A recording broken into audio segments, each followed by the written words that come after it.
જય શ્રી કૃષ્ણ। મારી ચેનલમાં આપ સૌનું હાર્દિક સ્વાગત છે। આજે આપણે લગ્ન પ્રસંગે બનતી એક ટ્રેડિશનલ મીઠાઈ ખજૂર અંજીરની પૂરણપોળી અથવા તો વેડમી બનાવીશું। આ અનસકડી વિભાગની સામગ્રી શીતકાલમાં શ્રી પ્રભુને સોહાય તેવી સુંદર સિદ્ધ થાય છે। તેમાં આપણે ખાંડ, ગોળ કે મેદાનો પણ બિલકુલ ઉપયોગ નહીં કરીએ, જેથી જે લોકો હેલ્થ કોન્શિયસ હોય અથવા તો ડાયાબિટીક પેશન્ટ હોય તેઓ પણ આ વેડમી બનાવીને ખાઈ શકે છે। તો પૂરણપોળીની પરફેક્ટ રેસીપી જાણવા માટે વિડીયોને સ્કીપ કર્યા વિના એન્ડ સુધી અવશ્ય જોજો। રેસીપી પસંદ આવે તો તેને લાઇક અને શેર કરવાનું ન ભૂલશો। સૌપ્રથમ પૂરણપોળીનું બહારનું પડ તૈયાર કરવા માટે મિક્સિંગ બાઉલમાં 1 કપ ઘઉંનો ઝીણો લોટ ચાળીને લીધો છે, જે આપણે રોટલી બનાવવા માટે ઉપયોગમાં લેતા હોઈએ છીએ। તમે અડધો કપ મેંદો અને અડધો કપ ઘઉંનો લોટ લઈને પણ આ જ રીતે પૂરણપોળી બનાવી શકો છો। પૂરણપોળી થોડી ક્રિસ્પી બને તેના માટે 1 ચમચી ઘીનું મોણ કરી હાથ વડે લોટ બિલકુલ પણ કોરો ન રહે તે રીતે મોઈ લઈશું। પછી તેમાં જરૂર મુજબ થોડું પાણી ઉમેરી અને રોટલી કરતાં સાધારણ કઠણ એટલે કે પરોઠા જેવી કણક બાંધીને તૈયાર કરીશું। એક સાથે વધુ પ્રમાણમાં પાણી ન ઉમેરવું, નહીંતર લોટ જો જરૂરિયાત કરતાં વધુ નરમ બંધાશે તો પૂરણપોળી વળતા નહીં ફાવે। આટલો લોટ બાંધવામાં અડધો કપ કરતાં થોડા ઓછા પાણીની જરૂર પડી છે। હવે પૂરણ તૈયાર કરીએ ત્યાં સુધી લોટને ઢાંકીને 10 થી 15 મિનિટ માટે મૂકી રાખીશું। હવે પૂરણ બનાવવા માટે મેં 10 નંગ સૂકા અંજીરને 30 મિનિટ માટે ગરમ પાણીમાં પલાળી રાખ્યા હતા। અંજીર સરસ ફૂલીને સોફ્ટ થાય એટલે તેમાંથી બધું જ પાણી નિતારી દીધું છે। તેની સાથે મેં 10 નંગ પોચી ખજૂર લીધી છે। તમે કાળી કે સીડલેસ કોઈ પણ ખજૂર લઈ શકો છો, પરંતુ તે પ્રમાણમાં નરમ એટલે કે સોફ્ટ હોય તેવી જ લેવી। હવે ખજૂર અને અંજીરને આ રીતે બારીક સમારી લઈશું। અત્યારે મેં બંનેનું માપ સરખું રાખ્યું છે, પરંતુ જે તમને વધુ પસંદ હોય તેનું માપ વધારે પણ લઈ શકો છો અને આ જ રીતે તમે એકલા ખજૂરની કે એકલા અંજીરની પણ પૂરણપોળી બનાવી શકો છો। જો તમે પ્રમાણમાં થોડી કડક હોય તેવી ખજૂર લો તો તેને ઠળિયા કાઢી સમારી મિક્સરમાં 1 થી 2 ચમચી જેટલું પાણી ઉમેરી ક્રશ કરીને જ ઉપયોગમાં લેવી। ખજૂર અને અંજીરમાં ફાઇબર અને પોષક તત્વોનું પ્રમાણ સારું રહેલું હોવાથી શિયાળાની સિઝન દરમિયાન તેનું સેવન આપણે બધાએ અવશ્ય કરવું જોઈએ। હવે પેનમાં 2 ચમચી ઘી લઈ ધીમી આંચ પર ગરમ કરીશું। ઘી હૂંફાળું ગરમ થાય એટલે તેમાં સમારેલા ખજૂર અંજીર ઉમેરી 5 થી 7 મિનિટ માટે કૂક કરીશું।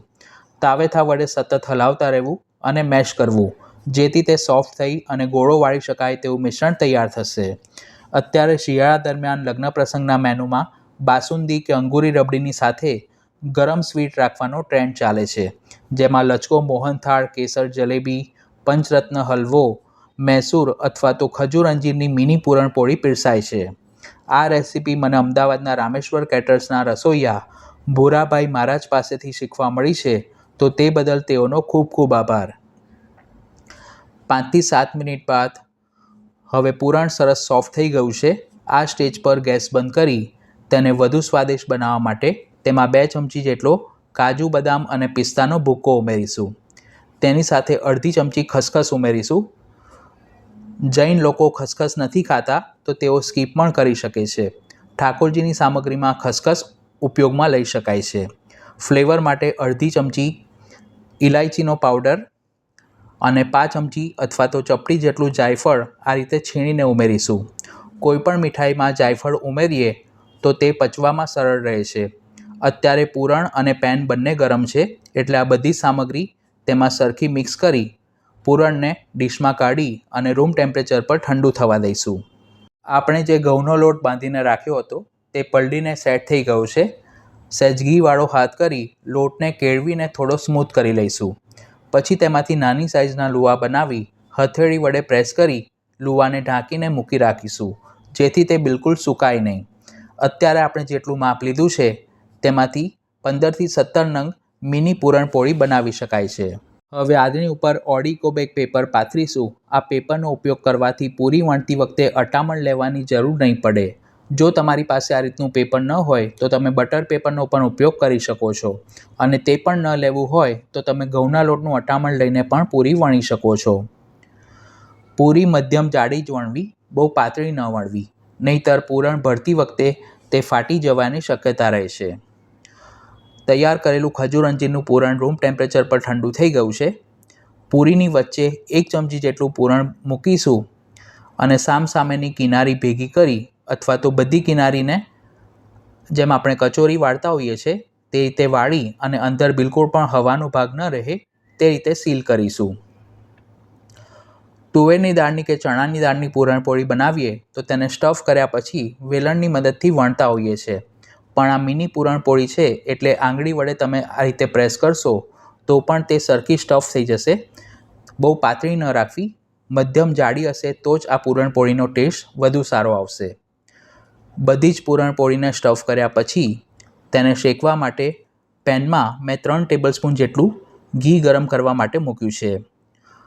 લગ્ન પ્રસંગે રસોઈયા મહારાજ આ પૂરણપોળીને તાવડીમાં ઘી ગરમ કરી અને તળીને બનાવતા હોય છે, એટલે જો તમારે તેને ડીપ ફ્રાય કરવી હોય તો પણ કરી શકો છો, પણ આ રીતે ઓછા ઘીમાં તમે તેને શેલો ફ્રાય કરીને બનાવશો તો પણ તે ખૂબ જ ટેસ્ટી બને છે. નીચેની બાજુથી પૂરણપોળી થોડી સોનેરી રંગની થાય એટલે તાવેથા વડે તેને ફેરવી અને બીજી બાજુ શેકી લેવી. શેકતી વખતે ગેસની ફ્લેમ સ્લો રાખવી. એક બેચને તૈયાર થવામાં આશરે 5 થી 6 મિનિટનો સમય લાગે છે. જો શેકવામાં ઉતાવળ કરશો તો તે બહારથી લાલ થઈ જશે અને અંદરથી કાચી રહેશે, એટલે ધીમી આંચ પર બંને બાજુ સરસ બદામી રંગની થાય તે રીતે શેકી લઈશું. જો દૂધ ગરમા કે ફરાળમાં સામગ્રી સિદ્ધ કરવી હોય તો ઘઉંના લોટના બદલે રાજગરાના લોટનો ઉપયોગ કરી શકાય છે.